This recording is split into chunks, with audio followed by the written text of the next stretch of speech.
मार्ग को प्रशस्त करें। इसी उद्देश्य से हमने प्रसिद्ध भंते जी जो संपूर्ण भारत के अंदर भ्रमण करके समाज को जगाने का कार्य कर रहे हैं, हमें उन्हें आहूत किया है, सादर निमंत्रण दिया है। रविदास मंदिर नजब किसी भी जाति से आते हैं हम उनको शिक्षा मुहैया कराएंगे और मेरिटोरियस स्टूडेंट्स हैं उनको अलग दिशा देंगे, अलग टीचर्स की हमने व्यवस्था करने जा रहे हैं और ये हम कार्य कर भी चुके हैं। हरियाणा में भी कर चुके हैं, दिल्ली के अंदर जो कई जगह हम कर रहे हैं और नजफगढ़ में हम शीघ्र ही एक व्यवस्था ये बना रहे हैं। और प्रथम दृष्टया हम जो है ना किराए पे लेकर के एक चौपाल आदि किराएगढ़ के अंदर और हो जाएगा। तो शिक्षित कहाँ से होंगे? और अब जो नई शिक्षा नीति आई 650 पेज का शिक्षा नीति जो है वो बुकलेट, वो भी जो है खतरनाक बताई जा रही है।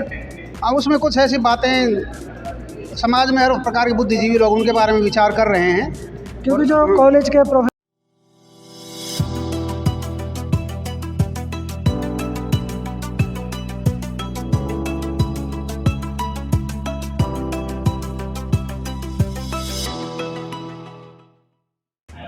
नमस्कार, मैं विजय कुमार पुनिया, तिरंगा फिल्म चैनल से मैं खड़ा हूं नजफगढ़ के अंदर। अभी यहां पे बुद्ध जयंती मनाई गई थी और नजफगढ़ के तमाम बहुजन समाज के लोग, SC ST OBC समाज के लोग, जो बुद्धिजीवी है, जो बाबा साहब का मिशन चलाते हैं, जो बाबा साहब की विचारधारा को आगे बढ़ाने का जो काम करते हैं, सब लोग यहाँ पे मौजूद हैं। मैं आपको दिखा देता हूँ और ये मेरे पीछे सब लोग मौजूद हैं। उन्होंने अभी भी बाबा साहब अम्बेडकर की और बुद्ध जयंती मनाई है और उन्हीं से पूछते हैं, बातचीत करते हैं। सर, अभी यहाँ पे आप लोग जब सब लोग इकट्ठे हो, क्या उद्देश्य था आपका?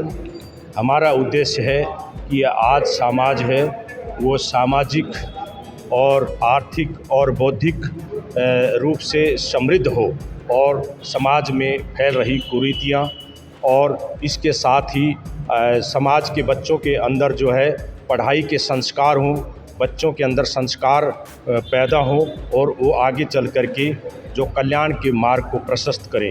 इसी उद्देश्य से हमने प्रसिद्ध भंते जी जो संपूर्ण भारत के अंदर भ्रमण करके समाज को जगाने का कार्य कर रहे हैं, हमें उन्हें आहूत किया है, सादर निमंत्रण दिया है रविदास मंदिर नजफगढ़ के अंदर। और आज हमें खुशी है कि काफ़ी दिनों के बाद आज रविदास मंदिर नजफगढ़ नई दिल्ली के अंदर आज उनका धम्म उपदेश हुआ और उनका धम्म उपदेश सुनकर हम धन्य हो गए और बार बार ये आएंगे और हम बुलाने का कार्य करेंगे। और डॉक्टर अंबेडकर अनुसूचित जाति कल्याण संघ दिल्ली का ये दृढ़ संकल्प है कि हम जो है बार बार पूरी दिल्ली के अंदर इस तरह के कार्यक्रम प्रोग्राम करने जा रहे हैं ताकि समाज के अंदर तमाम प्रकार के जो है चेतना आए और चेतना के बाद में बच्चे पढ़ें और पढ़ करके आर्थिक बौद्धिक विकास करने के लिए मीटिंग की है। बिल्कुल। तो ना तो आर्थिक तौर पर लोग अब कमज़ोर होते जा रहे हैं, क्योंकि ठेकेदारी प्रथा जो चल रही है, सरकारी संस्थान सारे के सारे प्राइवेटाइजेशन में चले गए हैं, नौकरियां खत्म होने लग रही है, जो गवर्नमेंट पॉलिसी यूज कर रही है। उसके बाद आगे बौद्धिकवाद और शिक्षा का बिल्कुल निजीकरण कर दिया, शिक्षा भी डाउन हो चुकी है। तो आर्थिक तौर पर बौद्धिक तौर पर विकास कैसे होगा? देखिए, आज हमारा जो है मूल रूप से ये राजनीति का विषय नहीं है, परंतु फिर भी राजनीति वाला सवाल नहीं है कि जस्ट कि हमें विकास होगा, अपने समाज का विकास कैसे होगा?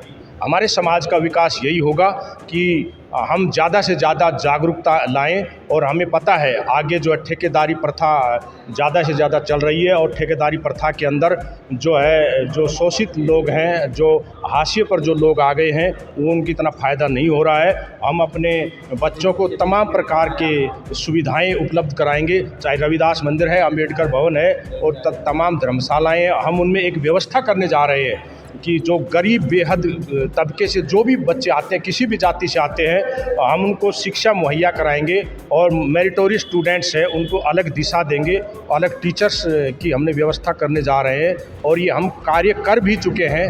हरियाणा में भी कर चुके हैं, दिल्ली के अंदर जो कई जगह हम कर रहे हैं और नजफगढ़ में हम शीघ्र ही एक व्यवस्था ये बना रहे हैं। और प्रथम दृष्टया हम जो है ना किराए पे लेकर के एक चौपाल आदि किराए पर लेकर के और संपूर्ण दिल्ली से मेरिटोरियस स्टूडेंट्स हैं उनसे आवेदन मांगेंगे और वहाँ पर हम जितनी हमारी हैसियत होगी उसके हिसाब से हम बच्चों को शिक्षा देने का कार्यक्रम करेंगे। कि डॉक्टर बाबा साहब आम्बेडकर ने कहा था कि शिक्षा से जो है शेरनी का वो दूध है, जो भी पिएगा धाड़ेगा नहीं, वो समाज के कल्याण के लिए आगे बढ़ेगा। आपने बोला कि शिक्षा शेरनी का दूध है, जो पिएगा धाड़ेगा। प्रोफेसर रतन लाल लोधाड़े तो उनको उठा के जेल में डाल दिया।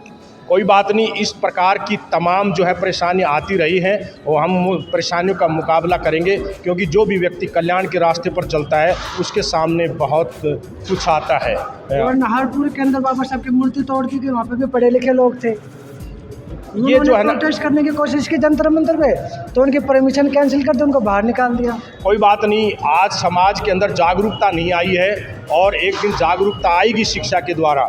संविधान लोग पढ़ेंगे, हम संविधान पढ़ाने के लिए लोगों में जागरूकता, तमाम प्रकार के लोगों में जो है ना जितना हो सकेगा हम संगठन के जरिए, समाज कल्याण के जरिए हम वो करेंगे और एक दिन ज़रूर आएगा।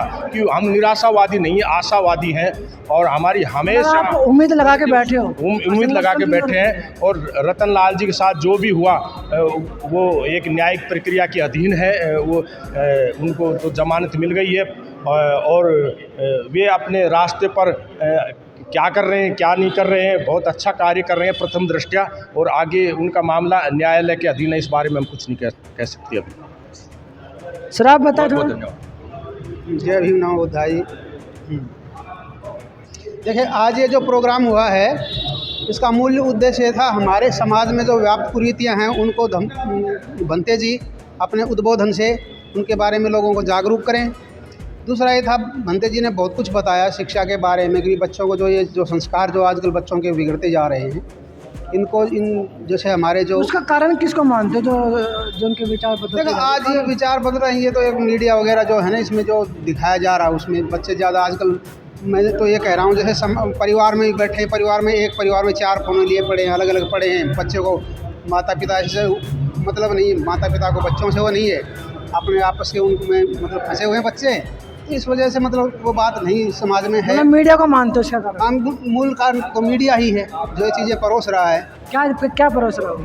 ये ऐसी बातें जो बच्चे संस्कारहीन होते जा रहे हैं, जो समाज से रिलेटेड अपनी बातें हैं उनसे मीडिया तो सही दिखाने लग रहा ना, मस्जिद के अंदर भी भगवान की मूर्तियाँ मिल रही है, ज्ञानवापी में शिवलिंग मिलने लग रहा है। ये देखो, ये तो मुद्दे अब तो जो परिस्थितियाँ चल रही है ना, राजनीतिक परिस्थितियाँ, राजनीतिक मस्जिद का भी नंबर आ रहा है खुदाई का। हाँ, बस वो तो अब मुद्दे जो ऐसे तो लोग यही तो चाहते थे ना, लोग चाहते थे, लेकिन ये हमारे समाज के लिए तो अच्छी बात तो है नहीं, हमारे क्या किसी भी देश के लिए भी बहुत बुरी बात है। इस तरह के मुद्दों को मतलब हवा देना जो है ये अच्छी बात नहीं है। बच्चों को शिक्षा की तरफ हमें ले जाना है, शिक्षित करके बच्चों को राष्ट्र के अंदर अपना नाम। शिक्षा को महंगा कर दिया जाएगा, स्कूल का निजीकरण हो जाएगा, तो शिक्षित कहाँ से होंगे? और अब जो नई शिक्षा नीति आई 650 पेज का शिक्षा नीति जो है वो बुकलेट, वो भी जो है खतरनाक बताई जा रही है। अब उसमें कुछ ऐसी बातें समाज में हर प्रकार के बुद्धिजीवी लोग उनके बारे में विचार कर रहे हैं, क्योंकि जो कॉलेज के प्रोफेसर थे उन्होंने जंतर मंतर प्रोटेस्ट किया था, उन्होंने प्रोटेस्ट में यही बोला कि जो नई शिक्षा नीति आई है वो शिक्षा नीति ऐसी है कि पहले तो कि अगर मतलब को शुद्ध पढ़ाई सुन लेता था या पढ़ लेता था तो जबान काट देते थे, कान में तेल डाले थे, वो तो फिर हो नहीं सकता। लेकिन दूसरे तरीके से इन्होंने ऐसा काम कर दिया, क्योंकि जागरूकता आई है ना लोगों में। अब वो बातें पहले जो पुरातन समय की बातें आप जो बता रहे हैं, किसी ने मंत्र भी सुन लिया तो कानों में शीशा पे मतलब जबान काट दिया करते थे, कानों में शीशा पिघाल के, ये अब वो बात तो रही नहीं, क्योंकि समाज जागरूक हुआ, पढ़ने लिखने लगा, उनको चेतना आई है, उस चेतना का परिणाम जो है बस यही बात उन लोगों को सहन नहीं हो रही है। सबसे बड़ी बात रास्ता क्या हो सकता है? अब रास्ता क्या, हमें शिक्षा चाहिए, सीधी सी बात है। बच्चे जब शिक्षित होंगे तो अपना आप इन चीज़ों से दूर हट जाएंगे। देखो शिक्षा तो हिंदू मुस्लिम की रह गई है, अगर वो पढ़ना चाहो तो इसके अलावा तो कुछ है नहीं। शिक्षा के विषय में बाबा साहब ने भी यही कहा था, पहले भाई रमेश जी बता गए हैं कि बस बाबा साहब ने कहा था शिक्षा शेरनी का दूध है, जितना पिएगा उतना दहाड़ेगा। और वास्तव में शिक्षा के जो परिणाम हैं वो तो सर बहुजन समाज के पत्रकार भी दहाड़ते हैं, तो उनको भी ये एक अलग सोची समझी नीति कह सकता हूँ मैं, सोची समझी साजिश कह सकता हूँ। अब अपने समाज के बारे में हर कोई बोलता है, दूसरे बोलते हैं तो उनको अखरता नहीं है, हम बोलते हैं क्योंकि पढ़ लिख गए तो उनको सहन काम हो रहा है। ये बातें हैं। सब मोदी जी कैसा काम कर रहे हैं? मोदी जी अपनी पार्टी के हिसाब से और अपने हिसाब से ठीक ही कर रहे होंगे, लेकिन मेन बात तो ये है कि जो समाज के लिए निचले तबके को लाभ मिले तभी हम कह सकते हैं कि काम ठीक हो, तो ऐसा तो आज दिख नहीं रहा है। आपको लगता है हम अच्छा काम कर रहे हैं? आज भी उन्होंने मन की बात में कहा था कि हर बच्चे को, हर व्यक्ति को रोजगार मिलेगा, उन्होंने मन की बात में भी कहा। रोजगार खत्म होते जा रहे हैं, तो दे रहे हैं ना, भारत सरकार अपनी कंपनियां बेचती जा रही, रोजगार कहाँ से मिलेंगे? नहीं, वजह तो यही है ना। और मोदी जी की मन की बात अलग होती है, काम करने की बात अलग होती है। कल जो जंतर मंतर पे CA जो चार्टर्ड अकाउंटेंट है उन्होंने भी प्रोटेस्ट किया था मतलब वो अपने मन की GST को बात करते हैं, लेकर। जनता के मन की बात कहाँ सुनते हैं वो लोग। इसके बारे में मुझे ज़्यादा जानकारी नहीं, मैंने देखा भी नहीं, मैं तो बाहर था, मैं नहीं देख पाया उस प्रोग्राम को। तो आपको मतलब कि कहाँ लगता है कि भाई अपना SC/ST या वो बहुजन समाज के लोग पिछड़ते जा रहे हैं शिक्षा से, कैसे पिछड़ते जा रहे हैं, वो उनको आगे कैसे ला सकते हैं? उनको आगे लाने के लिए ही तो हम ये प्रोग्राम कर रहे हैं जगह जगह, भाईचारा और हम कैसे मुख्य धारा में शामिल हों, वो शिक्षा एक ऐसा हथियार है जिसके द्वारा हम बढ़ सकते हैं। आज सरकार ने शिक्षा महंगी कर दी है, तो हम लोग ये सोच रहे हैं कि हम जो बुद्धिजीवी वर्ग है या जो सक्षम वर्ग है वो कुछ अपना सहयोग करके जो प्रतिभाशाली बच्चे हैं उनको निखारें, उनकी सहयोग करें और पे टू द सोसाइटी बाबा साहब का जो सिद्धांत है उसके द्वारा चल करके हम समाज का निर्माण करें और अच्छे बच्चों को प्रोत्साहन करके उन्हें आगे बढ़ाएं। यही हम लोगों की धारणा है। भाईचारा, मैत्री, करुणा, ये सद्भावना आपस में ऐसा रहे कि हम एक दूसरे के साथ बैठें उठें और SC/ST OBC जनरल सभी हम कह रहे हैं एक साथ रहें सब लोग, ये हमारा वो है। सर आप कुछ कहना चाहोगे? तो ये थे बहुजन समाज के बुद्धिजीवी लोग जो सरकारी नौकरियों में हैं और इनको दिखाई दे रहा है कि अपने SC/ST समाज के लोग पिछड़ते जा रहे हैं, आगे नहीं आ पा रहे, शिक्षा महंगी हो गई है, रोज़गार ख़त्म हो गया। उन सब को समाधान करने के लिए ये लोग जो है सामाजिक जन जागरण चेतना अभियान ये चला रहे हैं और चाह रहे कि हर समाज का व्यक्ति जो है जागे, उठे, संघर्ष करे, पढ़े लिखे और आगे बढ़े। तो मैं विजय कुमार पुनिया, तिरंगा फिल्म चैनल से नजफगढ़ से, तो मुझे दीजिए इजाज़त। धन्यवाद।